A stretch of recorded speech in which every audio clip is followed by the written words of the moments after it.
بسم اللہ الرحمن الرحیم۔ شروع اللہ کے نام سے جو بڑا مہربان اور نہایت رحم کرنے والا ہے۔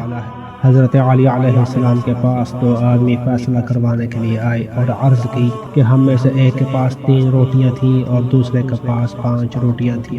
ایک شخص ہمارے ہاں مہمان ہوا اور اس نے ہمارے ساتھ کھانا کھایا، اور جب وہ جانے لگا تو جو کچھ اس نے کھایا تھا اس کے عوض ہم کو 8 درہم دے کر چلا گیا۔ ہم میں یہ درہم تقسیم کرنے میں اختلاف ہو گیا ہے اور نوبت جھگڑے تک پہنچ گئی ہے۔ میرا یہ دوست جو 5 روٹیاں رکھتا تھا وہ کہتا ہے کہ میرے 5 درہم ہیں اور تمہارے 3 درہم ہیں، لیکن میں کہتا ہوں کہ 8 درہم کا نصف کر لے اور ہر ایک 4 درہم لے لے، کیونکہ مہمان نے دونوں کی روٹیاں کھائی ہیں۔ حضرت علی علیہ السلام نے فرمایا، اگر حق چاہتے ہو تو جس کی 5 روٹیاں تھیں وہ 7 درہم لے، اور تمہاری 3 روٹیاں تھیں 1 درہم تمہارا حصہ ہوگا۔ لیکن اس نے اعتراض کے ساتھ پوچھا کہ ایسا کیوں؟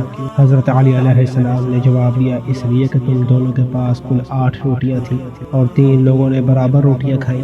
اگر ہر روٹی کے 3 حصے کریں تو کل 24 حصے ہوں گے، اور تم میں سے ہر ایک نے 24 حصوں میں سے 8 ٹکڑے کھائے ہیں۔ جو 5 روٹیاں رکھتا تھا اگر وہ ہر روٹی کو 3 ٹکڑوں میں تقسیم کرے تو اس کے 15 حصے ہوں گے، اور 15 ٹکڑوں میں سے 8 اس نے خود کھائے ہیں اور 7 ٹکڑے مہمان کو کھلائے ہیں۔ لیکن تم 3 روٹیاں رکھتے تھے اور ہر روٹی کے 3 حصے کرو تو کل 9 حصے ہوتے ہیں۔